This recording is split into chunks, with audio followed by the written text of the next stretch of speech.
Мен Иманалы Айдарбеков 1894 жылы азыркы Сокулук районунун Жал айылында жарык дүйнөгө келгем. Ушул жерден айыл молдосунан каттанып, андан соң Бишкектеги айыл чарба техникумун жана Ташкенттеги гидротехника мектебин аяктадым.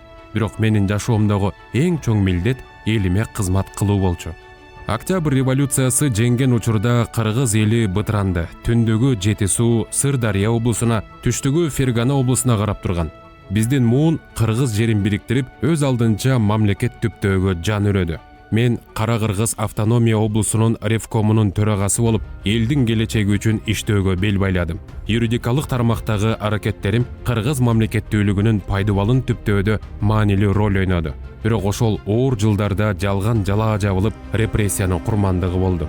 Урматтуу мекенимдин урпактары, силер бүгүн эгемен мамлекетте жашап жатасыңар.